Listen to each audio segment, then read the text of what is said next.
Samantala, isang Bangsamoro Cooperative Assembly and Consultation ang ginanap kahapon patungkol sa proposed bill ni BTA Member of the Parliament at Ministry of Agriculture, Fisheries and Agrarian Reform Minister Muhammad Yaqub na an act modernizing the operation of the Bangsamoro Cooperatives. Pinangunahan ng Cooperatives and Social Enterprise Authority ang nasabing konsultasyon kung saan dinaluhan ng iba't ibang cooperatives sa BARM region. Layunin ng panukalang batas na gawing makabago ang mga operasyon ng mga kooperatiba ng Bangsamoro para sa mas pinadaling sistema para sa kanila. Isa ang panukalang batas na ito sa mga inisyatiba ng Bangsamoro government na palakasin pa ang pagbibigay ng serbisyo sa komunidad na nasasakupan nito. Ayon kay CISEA Executive Director Samsia Ibrahim, ang kolaborasyong ito ng MAFRA at CISEA ay malaking tulong upang mas mapadali ang pagkuha at mag-input ng data ng mga active cooperatives sa rehiyon. Itong bill na ito, proposed na authored by MP Muhammad Yaqub, para sa modernization of cooperatives dito sa BARM.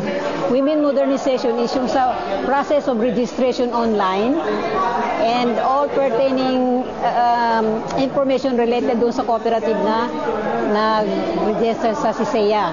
Ang nangyari nito, ma'am, nag-umpisa as resource person ang CISEA pertaining to cooperative operation and registration.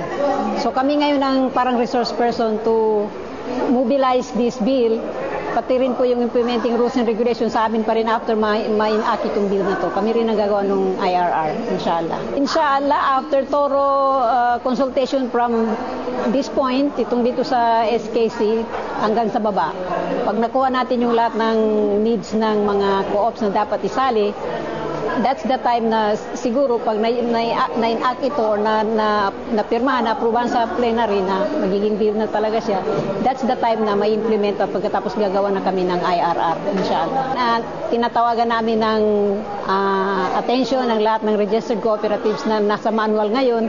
Siguro by next year or this year, pag na-okay na itong bill na ito, online na po tayo mag-register. Wala na yung peke-peke. Para legit yung ating record pagdating sa registration ng co-op kasi online na siya. So one touch in the name of the cooperative, lalabas na yung lahat ng record nila kasi nga naka-online lahat.